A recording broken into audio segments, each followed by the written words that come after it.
নমস্কার, 24 ঘন্টা আপনাদের সকলকে স্বাগত। আজ রথযাত্রা, রথের রশিতে পড়বে আর কিছুক্ষণের মধ্যেই টান। ভাই বোনকে 3টি রথে বসিয়ে আনা হবে আম জনতার দরবারে। হিন্দু ধর্মাবলম্বীদের বিশ্বাস, রথের রশিতে টান দিলে পুণ্য লাভ হয়। তাই আজ পুরীতে রথের উৎসবে লাখো মানুষের সমাগম হয়েছে। প্রত্যেকবারের মতোই চলছে শেষ মুহূর্তের প্রস্তুতি। কলকাতাতেও রথের প্রস্তুতি শুরু হয়ে গেছে গতকাল থেকেই। রথ বেরোবে বাগবাজারের বলরাম মন্দির থেকে, কলকাতার ইসকন থেকেও রথ বেরোবে। এছাড়াও প্রসিদ্ধ রথ উৎসবের মধ্যে রয়েছে রাজ্যের শ্রীরাম এবং মহিষাদলের রথ। সেই ছবি আপনাদের সামনে, পুরীর ছবি এই মুহূর্তে দেখতে পাচ্ছেন। শেষ মুহূর্তে প্রস্তুতি চলছে। আজকে মাসির বাড়ি যাত্রা করবে জগন্নাথ, বলরাম এবং সুভদ্রা। লাখো মানুষের সমাগমে যাতে কোনো রকম কোনো অপ্রীতিকর ঘটনা না ঘটে, তার জন্য প্রচুর পুলিশ কর্মী মোতায়েন করা হয়েছে। নিরাপত্তা একেবারে আঁটোসাঁটো, কারণ এই সময় দেশ বিদেশের বিভিন্ন জায়গা থেকে প্রচুর মানুষ, প্রচুর পুণ্যার্থী ভিড় করেন পুরীতে। এই রাজ্যের ছবিটা পুরীর ছোট সংস্করণ বলা যেতে পারে। ইসকনের রথ, মায়াপুরের রথ, মাহেশের রথ, এছাড়াও কলকাতা ইসকন মন্দিরের রথের ছবি আমরা প্রত্যেকবারের মতো এবারও সে ছবি দেখছি। একই রকমভাবে ভিড় চোখে পড়ছে এখানেও।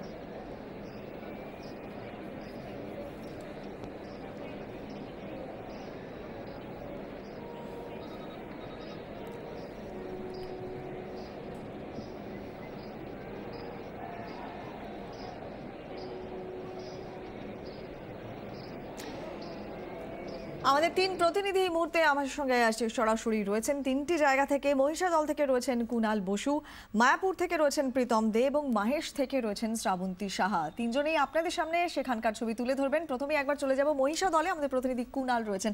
কুণাল, প্রথমে রথযাত্রার শুভেচ্ছা। এবং তোমার পেছনেই দেখতে পাচ্ছি কিরকম মানুষের সমাগম হয়েছে প্রত্যেকবারের মতো, এবারও ছবিটা একটু বিস্তারিত তোমার কাছ থেকে জানতে চাইবো।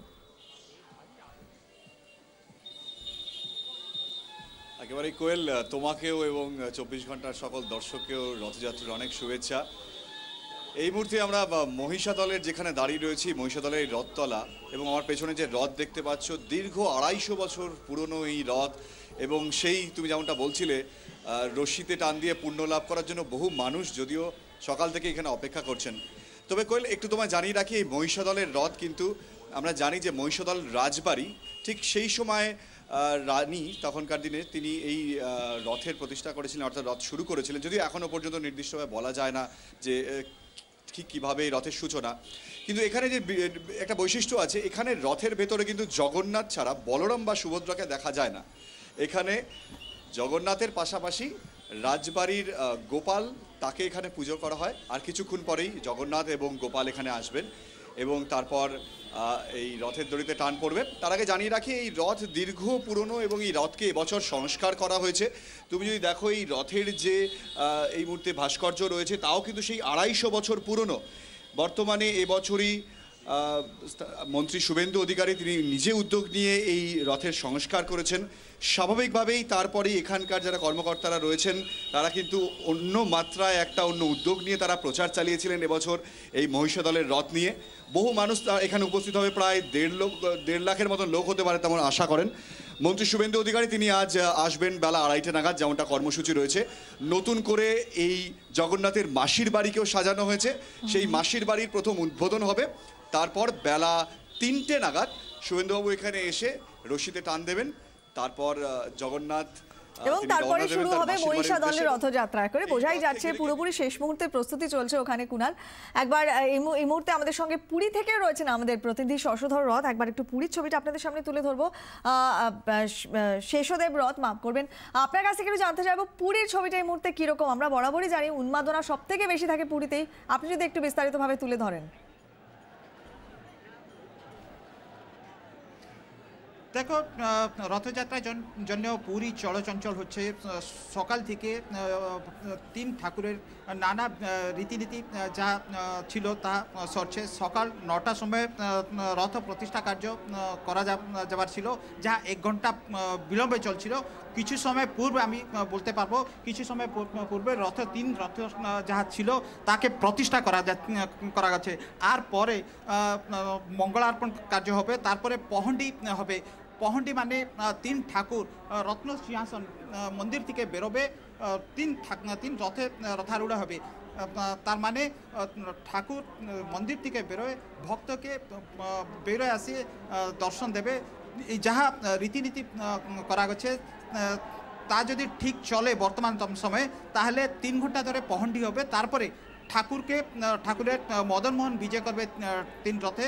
তারপরে ছেঁড়া পহরা হবে, রাজা গজপতি মহারাজ বেরোবে, 3 ঠাকুরের যে রথ ছিল রথের সামনে ছেঁড়া পহরা করবে। তারপরে রথ যাহা আছে 3 ঠাকুরের রথকে ভক্তরা টেনে নেবে। লক্ষাধিক ভক্ত পুরী পৌঁছেছে। 2:30 থেকে রথ টানা কার্য আরম্ভ হবে। নিরাপত্তা ব্যবস্থা ঠিক কিরকম দেখছেন? আপনার পেছনে আমরা দেখতে পাচ্ছি প্রচুর পুলিশ কর্মী আজকে মোতায়েন রয়েছে, যদি একটু আমাদের জানান। হ্যাঁ, প্রথম এরকম হচ্ছে যে পুরী সশস্ত্র পুলিশ মোতায়েন করা গেছে। ইতিহাসে প্রথম তরফ এরকম হচ্ছে সশস্ত্র পুলিশকে পুরী বিভিন্ন স্থানে 145 প্লাটুন পুলিশ মোতায়েন করা গেছে।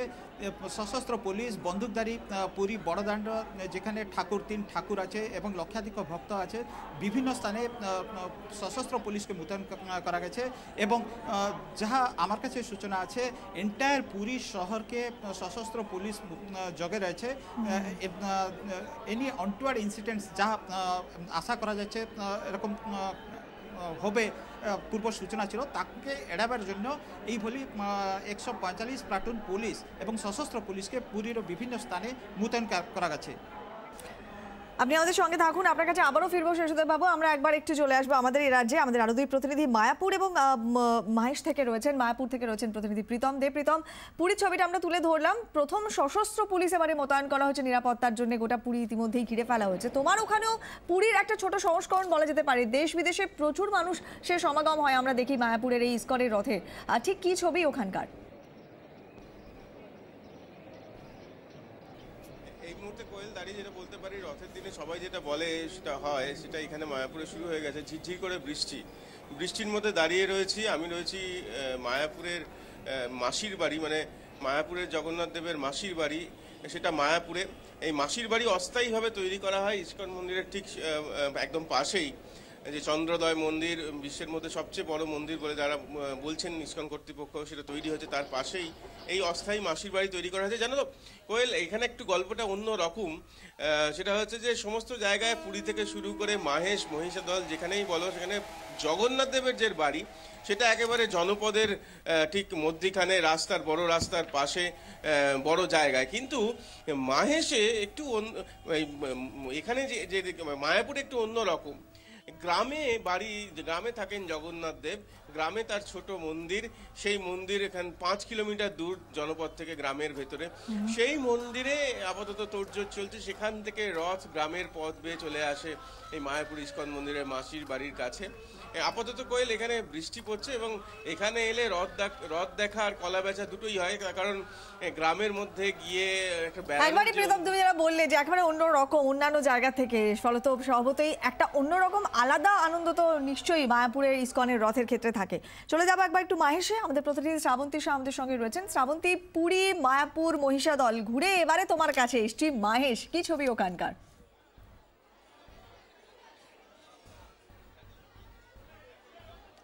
দেখো, 620 বছরের পুরনো মাহেশের ছবিটা একেবারেই ঐতিহাসিক হবে, সেটা বলাই যায়।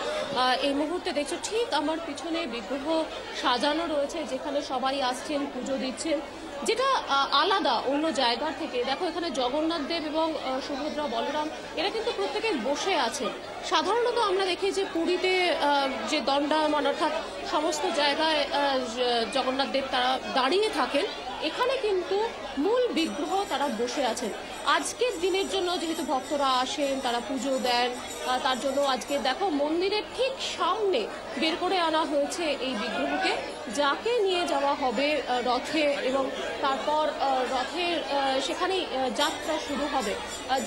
যেভাবে তুমি দেখছো যে ভীষণ একটা রঙিন, একটা ভীষণ কালারফুল, তার মূল কারণ হচ্ছে অন্যান্য জায়গার মতো এখানেও নিম কাঠ দিয়ে এই বিগ্রহ তৈরি হলেও প্রতি বছর এর সংস্কার করা হয়, তার জন্যই এত বেশি কালারফুল হয়। এবং শুধু যে মাহেশ জগন্নাথ দেব তাকে দর্শন এমনটা নয়, এখানে একসময় এসছেন শ্রী চৈতন্য দেব, একসময় এসছেন রামকৃষ্ণ দেব, ফলে একটা সব মিলিয়ে বঙ্কিমচন্দ্রের রাধারানী উপন্যাস আমরা সবাই জানি প্রায় 100 বছরেরও বেশি পুরনো এই উপন্যাস, যেটা কিন্তু এই মাহেশকে ঘিরেই তৈরি হয়েছিল।